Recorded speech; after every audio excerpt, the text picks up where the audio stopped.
Hello, I'm Martin Kelly of Friends Journal, and there's news in the Quaker world, and that news is that the Friends General Conference Gathering of 2020 is not going to be happening for perhaps obvious reasons. But on the interview here, I have four friends from FGC who are part of the process of putting the gathering together every year, and we're going to talk to them today about this decision. So welcome, everyone. And first off is Ruth Reber, who's the gathering coordinator. Ruth, tell us a little bit about how this decision came to be. Well, we began to look at what was happening with COVID-19 and initially thought, well, maybe this will be contained and we'll be able to go forward. And the initial plan was to open registration. Within about 10 days, the spread of the virus, it became very clear that it would put many friends at risk. And so we initiated a process that involved a lot of different people, the clerks of long-range conference planning, the clerks of the 2020 gathering, friends from the finance committee, FLGBTQC friends, adult young friends, the committee on nurturing ministries, the implementation team around the anti-racism project, high school coordinators, Friends General Conference clerks. And as a group, we did some discernment in two separate meetings. And at the second meeting, it was fairly clear that it was not a safe thing for us to hold the 2020 gathering in person. And at that point, we made the decision to, we haven't quite got the right vocabulary, but at the moment we're saying postpone the 2020 gathering and begin the process of looking at a possible virtual gathering for 2020. Great. Well, your description of all the different committees there really gives a sense of how many people are involved in putting together a gathering. One of the other folks here on the line is Tony Martin. Tony, you're the co-clerk of this 2020 gathering, who helps coordinate all these different people. What's it been like to go through this process and then find that it's not going to happen, at least in that physical sense? Yeah, well, so my wife, Patsy, and I are co-clerks, and we sent a letter out to the 56 people on our committee who have been working on this for over a year, telling them about this decision. And we made two pop culture references in that letter that encapsulate how we feel. One is Apollo 13. Tom Hanks and his crew are about to orbit the moon, and there's been something's gone wrong, and they get the word from Houston that they have to abort the mission, and he turns to his crew and he says, "We just lost the moon." And I get emotional just saying that. Even now, I've heard it a dozen times. I've said it a dozen times. The other one was Lord of the Rings, where Frodo says to Gandalf, "I wish this didn't have to happen in my time." And Gandalf says, "You and everybody else, but we don't get to choose what happens in our time. The only thing we have to do is decide what we do with the time that is given us." So that's kind of where we are. And we've been meeting with each of the 7 subcommittees through Zoom to process this. And we've done 3 of them so far. And it's been wonderful and also hard to hear people's reactions. I mean, of course, there's grief and disappointment. There's just a range of feelings that have been expressed, including optimism that this is an opportunity for us to do new things and to make new discoveries about and make the gathering a different thing that's more inclusive. So, and also the feeling that our gathering, precious as it is to us, is just one small part of what's happening in the world, and we're all in this together. Yeah, it certainly is. And I guess the FGC gathering was canceled in 1918 as well, with World War I and probably the Spanish flu that happened that year. So yeah, we are part of the world, obviously, as friends.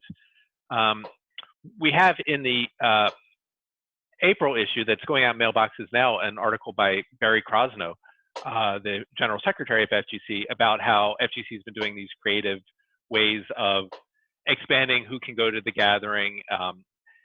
Creative, all the creative options, none of them was to actually cancel or postpone the 2020 gathering. No. So it's a very different world.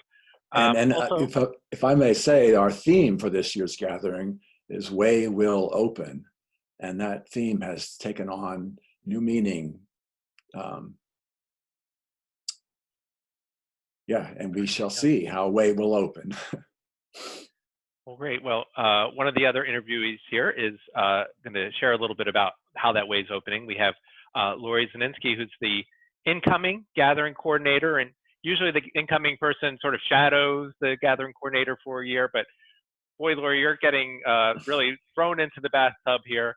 What kind of options are you looking at to keep this gathering going and opening up? Well, thank you. It's been, first of all, really great just to work with Ruth. And Ruth has been doing an amazing job of shepherding me through understanding how a typical gathering works at this time of year and what to expect. And we've been working together along with other people to figure out what our next steps are going to be. You know, fortunately, we're not looking at a cancellation. We're looking at a postponement, or imagining and experiencing the gathering in a new way. So we're grateful for that. You know, planning a virtual gathering is really about doing what we know how to do in a new way. The gathering ultimately for Friends is about community, fellowship, spiritual deepening, and connection. And I keep saying fun too. I keep thinking of the singing and the dancing. Definitely a lot of fun. Right. And Friends are both comforted and renewed every year by what we do together at the gathering. Worship, sharing, workshops, and deep listening that we do with one another in and across our affinity and identity groups is a really important part of what we do at in-person gatherings. We have a virtual gathering committee which is forming, and subcommittees will be forming as well, and we will be seeking ways to provide and facilitate those same kinds of experiences using a variety of online tools, platforms, and formats. We have a wealth of knowledge among FGC Gathering staff, as well as among all of the people who've been involved with the gathering for many years. And we're just going to dive deep into that well of experience and skill. Some of the tools and platforms that we know how to use are Zoom, which is an online meeting platform. We expect to use that quite a bit. Additionally, our spiritual deepening program has been offering spiritual deepening e-retreats on a different platform, one that is really flexible and offers lots of opportunity for engaging with material and with one another.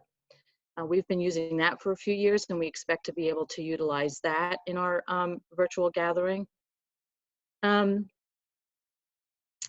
we believe that we have the tools that we need to offer what Friends expect in terms of experiences, fellowship, and connection.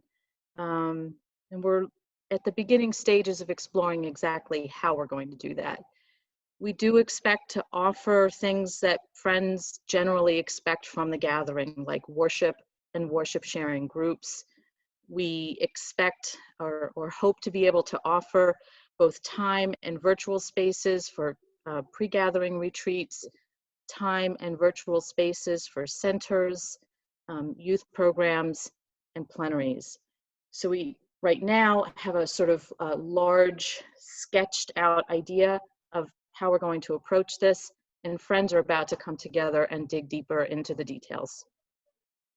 Yeah, well, I was thinking how FGC is sort of already kind of well positioned with this, with the e-retreats that the spiritual nurturing group has been doing. And, you know, plenaries have always been posted up online on YouTube, or always in the last few years. And I know you have a very distributed staff all across the country, so you're used to having those kind of decisions, and all the volunteers across the country. You're really kind of set up for this. You have a lot of that tools, as you said, and maybe this will be a way of kind of reimagining the gathering, and there may be some lessons that continue on. I think that is key for us. It's important for us to continue to be hopeful and optimistic for friends, because this is a really challenging time. But I also feel like it's a little nudge, a little push for us to really use the tools and technology that will help us open the gathering so that it can be even more accessible to more people. And that's an opportunity that we're all excited about. Great. Well, thank you. One of the other people here on the interview is Marvin Barnes, and Marvin, you play a few roles here, but one of them is for site selection committee. So I'm looking to you to give us some hope here. Will the 2021 gathering be happening physically? And what can you tell us about that for next year? Assuming we find a way of dealing with this virus that's hampering everything, right now, all indications are we will be having the 2021 gathering as an in-person gathering. We're already looking at where the site for the 2022 gathering will also be. So we definitely are planning on a in-person gathering, unless the coronavirus becomes the coronavirus-20.